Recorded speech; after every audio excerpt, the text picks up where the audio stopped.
Hello बच्चों, जैसा कि आप लोग जानते हो कि आज जामिया का 11th क्लास का एंट्रेंस हुआ है। तो मैं Pragya Sharma from STBG academy, I am a biology faculty there. So हम आज जामिया एंट्रेंस का बायोलॉजी सेक्शन सॉल्व करने वाले हैं। मेरे अकॉर्डिंग जो पेपर था काफ़ी इजी था, काफ़ी direct simple fact based questions पूछे गए थे। हाँ, एक आध क्वेश्चंस के लिए हम कह सकते हैं कि जिसने डीपली स्टडी करी होगी वही सॉल्व कर पाया होगा, लेकिन 80% जो बायोलॉजिकल सेक्शंस के जो क्वेश्चंस थे वो काफ़ी इजी थे, कॉन्सेप्ट बेस्ड थे, इजी थे। और जिसने थोड़ी सी भी पढ़ाई करी होगी ना बायोलॉजी की, वो उनको आराम से कर पाया होगा। और जो हमसे जुड़ा हुआ है इतने दिनों से, जो हम 11th एंट्रेंस की तैयारी करवा रहे हैं, उनको तो 100% मैं कहूँगी कि उनको तो फ़ायदा ज़रूर ही हुआ होगा। ठीक है, तो ये this is our team. Okay, तो हम लोग जो है आज बायोलॉजी सेक्शन का एग्जाम पेपर सॉल्व करना स्टार्ट करते हैं।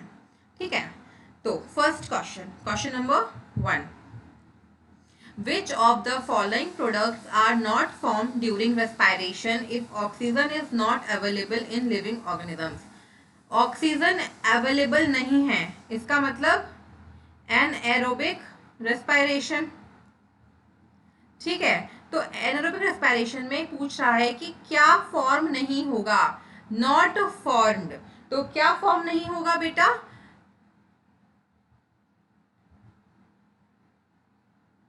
तो इसमें फॉर्म नहीं होगा बेटा कार्बन डाइऑक्साइड एंड अल्कोहल। इसमें जो आंसर्स पहले से टिक लगे हुए हैं आप उन पर मत जाइएगा। द आंसर इज बेटा कार्बन डाइऑक्साइड एंड अल्कोहल जो है फॉर्म नहीं होगा। ठीक है, क्वेश्चन को हमें क्या करना था एग्जाम टाइम में बेटा? ध्यान से पढ़ना था, है ना? ओके बेटा, सो the answer is carbon dioxide plus alcohol. चलिए नेक्स्ट क्वेश्चन पर चलते हैं। ये सेक्शन ए है जो हम ये पेपर सॉल्व कर रहे हैं। This is set A, not section A. This is, ये जो हम सॉल्व कर रहे हैं ये हमारा सेट ए सॉल्व हो रहा है। कौन सा सेट सॉल्व हो रहा है बेटा? सेट ए। तो आप लोग अपने सेट के हिसाब से जो है क्वेश्चंस चेक कर सकते हो। ओके बेटा, चलिए next question. Glomerular filtrate is first collected by. तो glomerular filtrate first collected by, बताइए। The answer is Bowman's capsule. है बेटा, क्या आंसर है? Bowman's capsule. ओके बेटा, चलिए नेक्स्ट।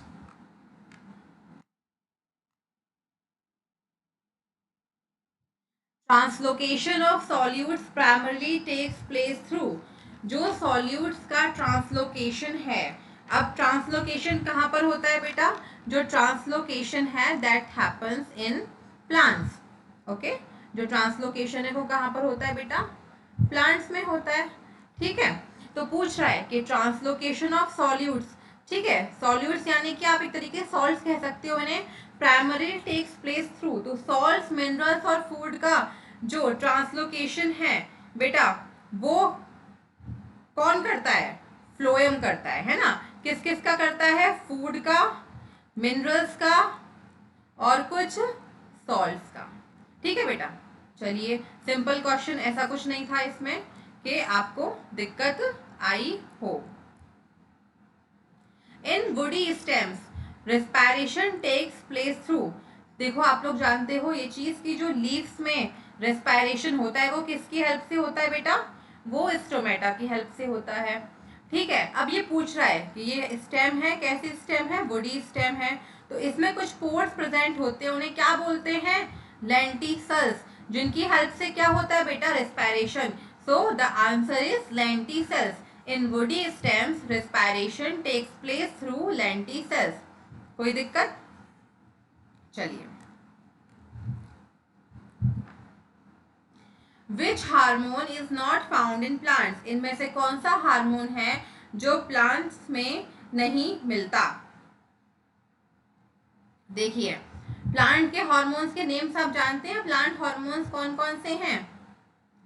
प्लांट हार्मोन्स है बेटा, ऑक्सिन है, एब्सिसिक एसिड है, जिसको नाम याद होंगे वो उस क्वेश्चन गलत करके नहीं आया होगा, इथाइलिन, जिबरलिंस, सैलिसाइलिक एसिड, ये सब क्या है बेटा? प्लांट हॉर्मोन्स है। स्ट्रिगोलैक्टोन्स, ये सब क्या है बेटा? प्लांट हॉर्मोन्स हैं। तो इनमें कौन सा नहीं है प्लांट हार्मोन? तो इनमें ग्लूकाजॉन जो है वो प्लांट में नहीं मिलता, नॉट, है ना। ये सब चीजें ध्यान से पढ़नी थी, बताया था मैंने आपको कि नॉट, एक्सेप्ट, ऐसे शब्दों को ध्यान से पढ़ना है।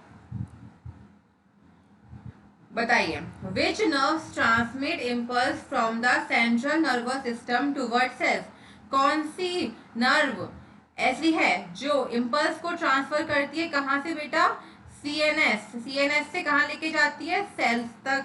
तो इसका नाम है बेटा मोटर नर्व्स। आप इसको इफरेंट नर्व्स भी बोल सकते हो। इफरेंट नर्व्स भी इसमें ऑप्शन हो सकता था। ठीक है बेटा।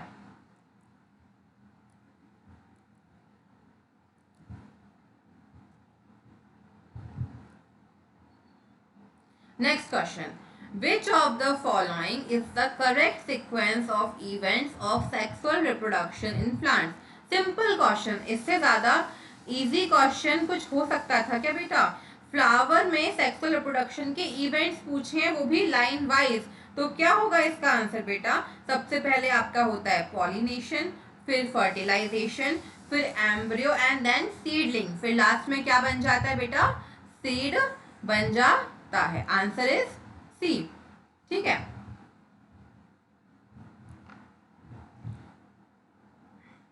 Next question, which of the following sexually transmitted disease is not caused by bacteria? इनमें से ऐसी कौन सी डिजीज है सेक्सुअली ट्रांसमिटेड डिजीज, यानी कि बेटा एसटीडी? इसमें से कौन सी एसटीडी ऐसी है जो बैक्टीरिया से कॉज नहीं होती? तो देखो, जो साइफिलिस है वो किससे होती है? बैक्टीरिया से होती है। ठीक है। क्लेमाइडोमोनास जो है, chlamydiasis, that is also caused by bacteria. Gonorrhoea भी बेटा बैक्टीरिया से होता है। और हेपेटाइटिस, ये बैक्टीरिया से नहीं, ये वायरस से होती है, हेपेटाइटिस ए बी। ठीक है। So the answer is hepatitis. इसमें भी आपको नॉट शब्द का ध्यान रखना था। चलिए, the ability of cell to divide into several cells during reproduction in plasmodium is called? Simple question पूछ रहा है कि प्लाज्मोडियम का जो रिप्रोडक्शन है वो कैसे होता है? तो वो मल्टीपल फिजन के द्वारा होता है। सिंपल क्वेश्चन, इससे ज्यादा इजी क्वेश्चंस नहीं बन सकते थे बेटा। ठीक है। चलिए, A pure tall plant can be identified from hybrid tall plant by? ये कह रहा है, इसमें आपको क्वेश्चन का मतलब समझना था। जैसे कि ये क्या हुआ, ये मेरा आया तो ये मेरा हुआ प्योर टॉल प्लांट। ठीक है। अगर मेरा ये होता तो मैं समझ जाती कि ये मेरा हाइब्रिड टॉल प्लांट है। तो ये फिनोटाइप जो है टी टी का और कैपिटल टी स्मॉल टी का जो जीनोटाइप है, ये कैसे पता चला हमें? ये जो जीनोटाइप है कि कैपिटल टी आएगा या कैपिटल टी आएगा या कैपिटल टी आएगा या स्मॉल टी आएगा, तो ये कैसे पता चलेगा? By measuring the length of plant. कभी ऐसे हम प्लांट की लेंथ नापते हैं क्या? नहीं, ये आंसर नहीं होगा। बाय स्प्रिंग जिबरलिंस, ये भी नहीं होगा। If all plants are dwarf after self pollination, no, this is also not the correct answer. The correct answer is if all plants are tall after self pollination. हम क्या कराएंगे उसमें? सेल्फ पॉलिनेशन कराएंगे। उसके बाद जो भी हमारे पास आएंगे, अगर हमारे पास सारे टॉल आते हैं तो हम समझ जाएंगे ना कि ये प्योर टॉल है, क्योंकि इसमें कैपिटल टी है, ये भी प्योर टॉल है कैपिटल टी। और ये दोनों जो आए हैं वो हमारे कैसे हैं बेटा? ये हमारे हाइब्रिड हैं, क्योंकि इसमें कैपिटल टी है और स्मॉल टी है। लेकिन होगा क्या? ये टॉल ही होगा। ठीक है। तो सिंपल पूछा है कि आप उसे कैसे पता करोगे। चलिए, बताइए, in a food chain usually the following are found at the third trophic level. Third trophic level पे कौन सा इसमें से ऐसा है जो पाया जाता है? तो इसके लिए आपको क्या होना चाहिए था बेटा? इसके लिए आपको फूड चेन पता होनी चाहिए थी। क्या पता होनी चाहिए थी? Food chain. तो फूड चेन कैसी होती है बेटा? सबसे पहले क्या आते हैं उसमें? प्रोड्यूसर्स आते हैं, देन हर्बीवोर्स, हर्बीवोर्स को हम और क्या बोल सकते हैं बेटा? Primary consumers. क्या बोल सकते हैं? Primary consumers. Then secondary consumers. ठीक है, सेकेंडरी कंज्यूमर्स को क्या बोलते हैं? और primary carnivores. Then tertiary consumers, है ना बेटा? Tertiary consumers. तो देखो, ये हुआ हमारा फर्स्ट ट्रॉफिक लेवल, ये हुआ हमारा सेकेंड, ये हुआ हमारा थर्ड ट्रॉफिक लेवल और ये हुआ हमारा फोर्थ। तो क्वेश्चन क्या पूछ रहा है कि थर्ड ट्रॉफिक लेवल पे कौन देखने को मिलता है? तो सेकेंडरी कंज्यूमर्स देखने को मिलते हैं। जिसको फूड चेन याद होगी उसका क्वेश्चन बिल्कुल भी गलत नहीं जाएगा। ओके, चलिए। Identify the gas which causes ozone layer depletion. तो इसका आंसर बताइए, कौन सी ऐसी गैस है जो ओजोन लेयर का डिप्लीशन करती है? तो इसका आंसर बेटा, बहुत सारे बच्चों ने जो है लगाया होगा ऑल ऑफ दीज, लेकिन इसका आंसर ऑल ऑफ दीज नहीं है। इसका आंसर क्या है बेटा? क्लोरोफ्लोरोकार्बन। ठीक है, आप बोलोगे कि मीथेन भी करती है, लेकिन मीथेन डायरेक्टली नहीं करती। मीथेन जो है एटमॉस्फेयर में कुछ गैसेस के साथ मिक्स होती है, उसके बाद वो ओजोन को हार्म करती है। लेकिन इसमें ऑप्शन क्या है? सिर्फ मीथेन, तो वो डायरेक्टली नहीं करती है। So the answer is chlorofluorocarbons, not all of these. All of these नहीं होगा, क्या होगा? क्लोरोफ्लोरोकार्बन्स। ठीक है, चलिए बताइए। The observable set of characters of an organism is called. ठीक है, ये पूछ रहा है कि ऑब्जर्वेबल, जिनको आप ऊपर से देखकर बता सकते हो। कैसे? ऊपर से देखकर आप जिन डिफरेंसेस को या जिन करेक्टरिस्टिक्स को बता सकते हो, उन्हें क्या बोलते हैं? तो उन्हें जीन्स बोलते हैं? नहीं, जीन्स तो अंदर होते हैं। ठीक है, इंटरनल।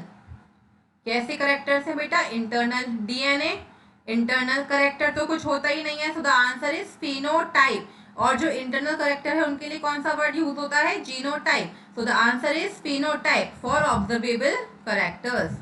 ओके, चलिए।